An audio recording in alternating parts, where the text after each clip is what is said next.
Hello, Bashar. And to you, good day. Good day. I had no idea I was going to be coming here until this morning. All I right. just followed the breadcrumbs and then realized, oh, I got to go see this event. Oh, all right. And who left all those messy breadcrumbs on the ground for you to follow? Uh, I am a bit of a slob sometimes, so I guess I did. Oh, all right. Um, But nevertheless, doing so led you where you need to be. yes, as always. Yes. Last night I had a vision of Willa Yes. and a sense of her energy. All If you right. could say hi to her in some way, I'd appreciate You it. just said hi to her. Oh, okay, great.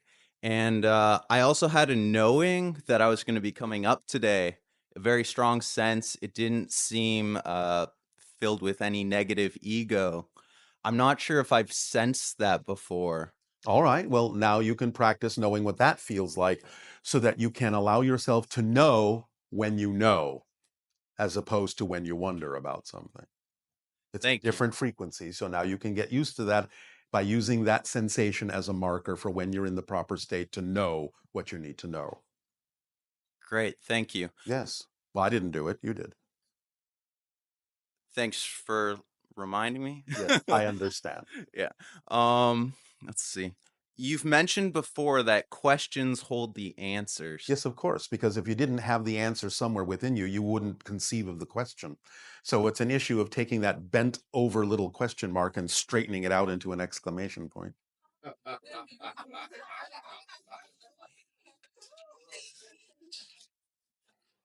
All I have left is, do you mind if I share a bit about myself with the audience? A bit.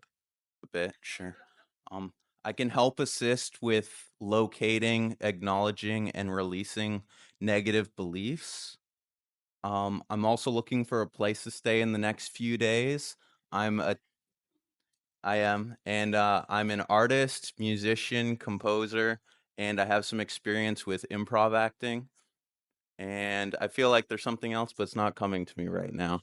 That's all right, but that will be sufficient to allow any synchronicity for those that seek what you have to offer to make a connection with you. Thanks so much. Take care. Thank you.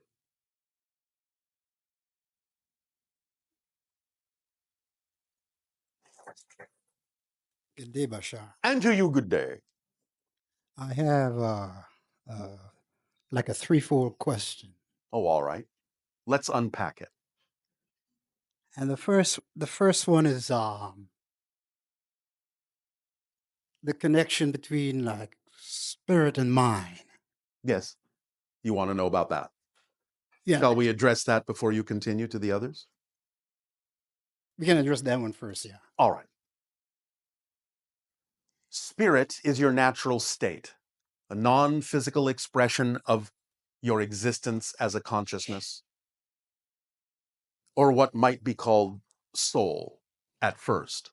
The soul, then, in desiring to have what you would call a physical experience, will, in a sense, create a division within itself.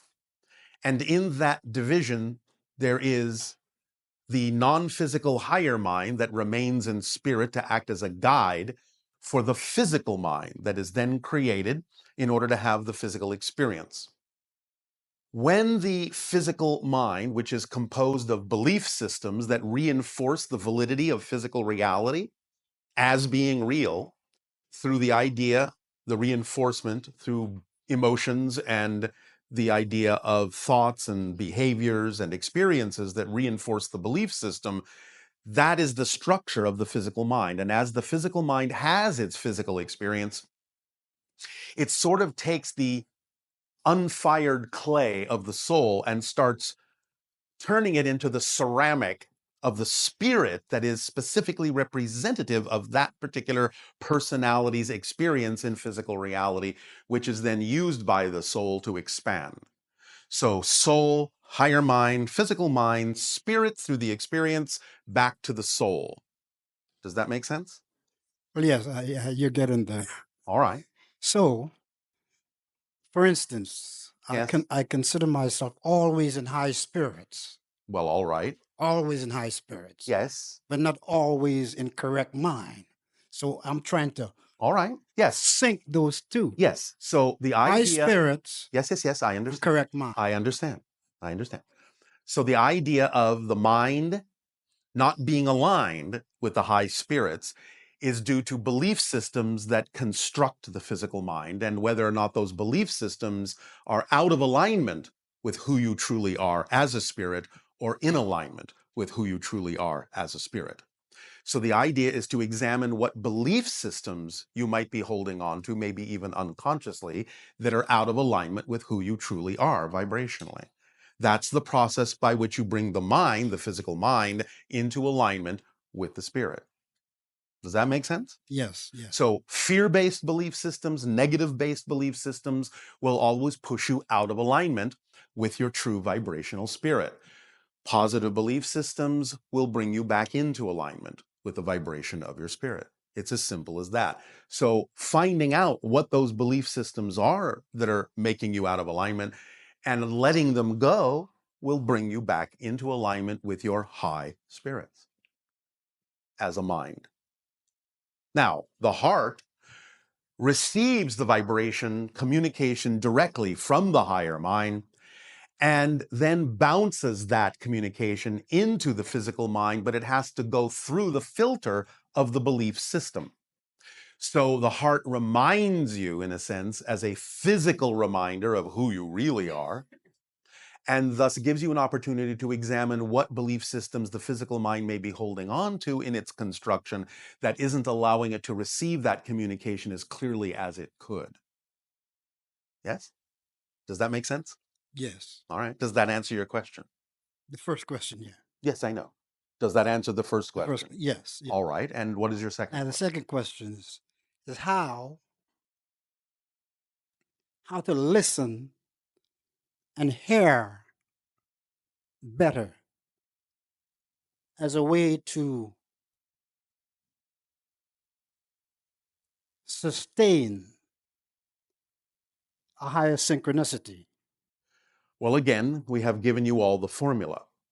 You act on your passion every moment that you can on whatever contains the highest amount of excitement more than any other option. You do that to the best of your ability, taking it as far as you can until you can take it no further. And then you look for the next thing that contains more excitement, even just a little bit more attractiveness, more curiosity, more passion than any other option, no matter what it is, no matter how simple it is. And you act on that one next and take it as far as you can until you can take it no further. And you do all these actions with absolutely zero assumption, zero insistence on what the outcome is supposed to be. And no matter what manifests, no matter how it looks, from the actions you take, you remain in a positive state so that you can extract a beneficial effect from whatever it is that manifests. Because whatever it is that manifests, even if it's something that you neutrally and objectively don't prefer, you have to know it's got to be there for a reason that could serve you. And by remaining in a positive state, as you say, remaining in high spirits and not giving over to the definition of the negative idea or the non-preferred idea in a negative way, then you will remain in a state that will allow you to receive the benefit from that thing having manifested. And that simply means what you're doing is using what you don't prefer in a way that you do prefer. And that allows you to sustain that energy because you're making choices that are in alignment with clear definitions of who you are and what you prefer to be. Is that making sense? Well, I'll add something to that, but does that make sense for the moment? yes, because some time ago I heard you talked about that, and I Yes. went out and realized that Yes. do what excites you, and With the more you do it, you get more excited. and you do that with no insistence, no assumption Right, right. of what the outcome ought to be, because the truth is, when you're honest with yourself, you understand the truth is you have no clue what the best result actually needs to look like. None. The physical mind is not designed to know how something needs to happen. The higher mind knows Right. how something needs to happen. So it's about letting go of the negative ego assumption that the physical mind is supposed to know exactly what things are supposed to turn out to be. It really has no clue. Sometimes you might coincide in the physical mind with something that manifests that is coming from the higher mind as well. But more often than not, you really have no idea what things are supposed to happen that really do serve you best. So the idea is to let go of any insistence that you do. Now, also, as you say, to maintain that particular state is simply an understanding of how things work and realizing that what we're giving you as this information is not a philosophy. It's actually literally a description of how reality works. It's an instruction manual. So if you just follow the instructions, it will work to your advantage. That's the way it's designed. The idea also is to ask the questions at every moment where you might question yourself, at every moment where you might seem to be out of alignment. You stop and stay in that moment and ask the question in one of two ways. What would I have to believe is true about myself in order to be experiencing what I'm experiencing in my emotions, my thoughts, my behavior, or the overall experience of my life? And if you listen, you will get the answer as to what that belief is. Or, because most of you are so used to dealing with the idea of fear, you can ask the question in another direction. And that is, if I just allowed myself to be who I really prefer to be, what am I afraid might happen?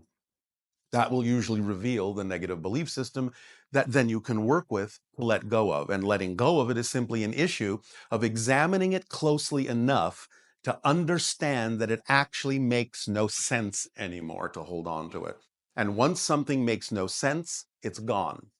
If you still hold on to that belief, if you still experience the misalignment, that should be your first clue that there is another belief making that one continue to make sense to hold on to.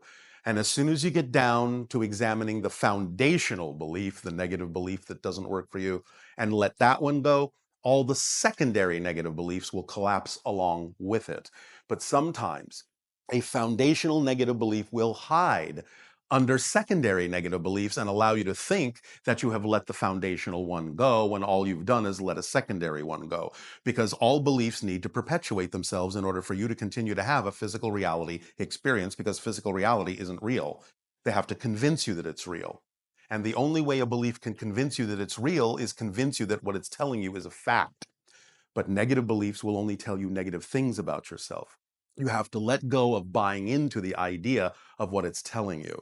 And sometimes, to perpetuate themselves, negative beliefs will hide under other beliefs or make you so afraid to let go of them that you simply won't do it. You have to see through those things as the way the negative belief is simply designed to perpetuate itself. What they're telling you are not facts. They're just a way of keeping you from letting them go. Is this helping? Yes. Does that answer the second question sufficiently? Well, part of the second question was you sort of answered it to the gentleman that came before me. Yes. Uh, it's about there again. You said that when you're experienced, Yes. that's why your mind was able to bring it up. All right, you have a positive experience, Yes. like say, like I was talking about listening and hearing. Yes. So you had that experience, and I was talking about sustaining that. What I'm saying is the sustaining is automatically built in. It's not an extra thing you have to do. What we're talking about when we give you the formula is a complete kit. It comes with everything you need, including the idea of sustaining. Because let me put it to you this way. If you're actually acting on your excitement, if you're truly acting on your passion, what other choice would you make that would seem more reasonable? You wouldn't make another choice to do something else. So the very idea of simply continuing to choose to act on your excitement because no other choice seems sensible automatically contains the sustaining, because you're simply not seeing any other choice as making sense, right? Right, right. So if no other choice makes sense, you never leave that state. You're automatically sustaining it by no other choice making more sense. It's that simple. Does that answer it? Yes, thank you. All right. And the third? That's it. That's it. Because the answer, the gentleman before me, All right. you said something to him that answered the third. All right. How synchronous of us. Thank you. Thank you.